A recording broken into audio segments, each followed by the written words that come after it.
जी अस्सलाम वालेकुम व्यूअर्स, मैं आपका होस्ट ग्वादर गुरु। और आज हम जिस बात करेंगे जिस मौजू के ऊपर, बहुत ही अहम मौजू है कि ग्वादर के अंदर जब आप इन्वेस्टमेंट करते हैं तो ज़ाहिर सी बात है आपको किसी कंसल्टेंट के थ्रू, किसी ब्रोकर के थ्रू या किसी रियल्टर के थ्रू ही वो इन्वेस्टमेंट करनी होती है। तो आया जब आप किसी ब्रोकर से, कंसल्टेंट से या रियल्टर से रब्ता करते हैं या उससे मुलाकात करते हैं या फ़ोन पे बात करते हैं, चाहे आप ओवरसीज़ पाकिस्तानी हैं, पाकिस्तानी आप जहाँ से भी हैं, तो आपको किन बातों का ख्याल रखना होता है और कौन कौन से ऐसे सवालात हैं जो आपके एंड पे हैं, जो आपको इन्वेस्टमेंट करने से पहले, स्पेशली ग्वादर में इन्वेस्टमेंट करने से पहले आपने वो सवालात उससे पूछने हैं और उनका आपने उनसे जवाब लेना है। सबसे पहला जो क्वेश्चन है वो ये है कि अगर आप किसी प्लॉट के अंदर इन्वेस्टमेंट कर रहे हैं, चाहे वो कमर्शियल है चाहे वो रेजिडेंशियल है, तो आपने उस रियल्टर से, कंसल्टेंट से ये सबसे पहले पूछना है कि आया वो प्लॉट जो है वो ऑन ग्राउंड प्लॉट है या कि वो फाइल है। ये आपका बुनियादी हक है। कोई बाज़ दफ़ा ऐसे होता है कि आप कोई चीज़ परचेज़ करते हैं और बाद में पता चलता है कि वो सिर्फ एक फ़ाइल थी, प्लॉट वहाँ पे नहीं था, उसकी बेल्टिंग नहीं हुई थी। तो सबसे पहला सवाल आपने ये पूछना है कि आया कि वो प्लॉट मौके पे मौजूद है, उसकी पोजीशन है या नहीं है, उसकी डेवलपमेंट हो चुकी है या कि अभी वो उसकी डेवलपमेंट नहीं हुई। सबसे पहला सवाल आपने ये पूछना है, क्योंकि ऑन ग्राउंड प्लॉट की प्राइस में और जो फाइल होती, दोनों की प्राइस में ज़मीन आसमान का फ़र्क होता है यहाँ पे ग्वादर में। दूसरा आपने जो सवाल पूछना है उनसे कि आया जो प्लॉट या ज़मीन आप ग्वादर में ख़रीद रहे हैं कि वो मास्टर प्लान के किस फेज़ के अंदर फॉल कर रही है। मास्टर प्लान के 3 फेज़ हैं, फ़ेज़ 1, फ़ेज़ 2, फ़ेज़ 3। तीनों फेज़ों के अंदर प्राइसेस में डिफरेंस मौजूद है। फ़ेज़ 1 की प्राइसेस और हैं, फ़ेज़ 2 की प्राइसेस और हैं, फ़ेज़ 3 की प्राइसेस और हैं।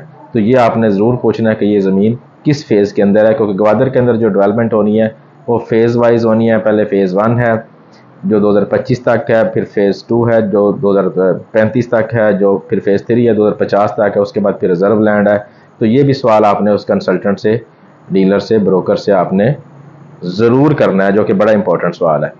तीसरा जो सवाल आपने उस ब्रोकर कंसल्टेंट से करना है कि आया जो प्रॉपर्टी आप ख़रीद रहे हैं ग्वादर के अंदर, उसका डिमार्केशन हुई है या उसकी डिमार्केशन नहीं हुई। सम टाइम ऐसे होता है कि मुश्तरका खाते होते हैं और जिस फ्रंट के साथ, रोड के साथ आप ज़मीन ले रहे होते हैं वो मुश्तरका खाता होता है और जिस जगह पे आपको वो कहते हैं आपको यहाँ पे देंगे, बाकी उसके हिस्सेदार, खातेदार कहते हैं जी कि हम यहाँ पे नहीं देंगे। बात फिर लिटिगेशन में चली जाती है और लिटिगेशन में फिर ये होता है कि सालों साल दीवानी केसेस और ये वो चलते रहते हैं, फैसला कोई नहीं होता, बंदा ख्वार होता रहता है। तो आपने ये भी पूछना है कि लैंड आया डिमार्केटेड है, नहीं है, वायद खाता है, कितने बंदों के नाम पे ज़मीन है।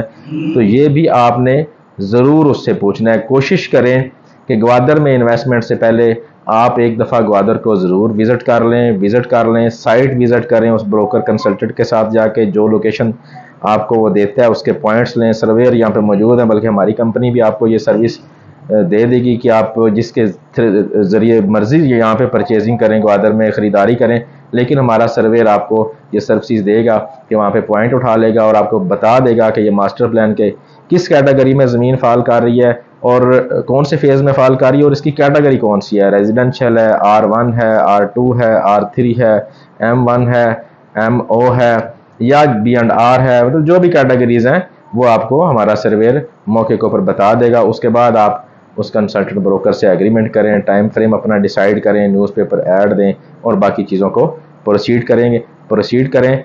तो आज हमने जो बात की वो ये बड़ी ज़रूरी बात थी, जो कि मेरी काफ़ी सारे ओवरसीज़ पाकिस्तानी जो थे उनके अक्सर मुझे कॉल्स आती थी, सवाल आते थे कि इस मौजू पे आप ज़रूर बात करें।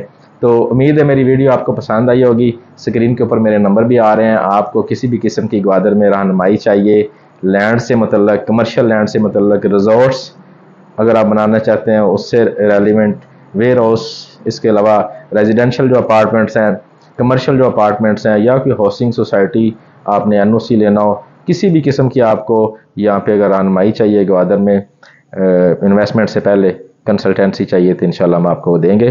اپنا خیال رکھیں. گوادر گرو کو اجازت دیں. Grow with Gwadar with grow of Gwadar. Thank you.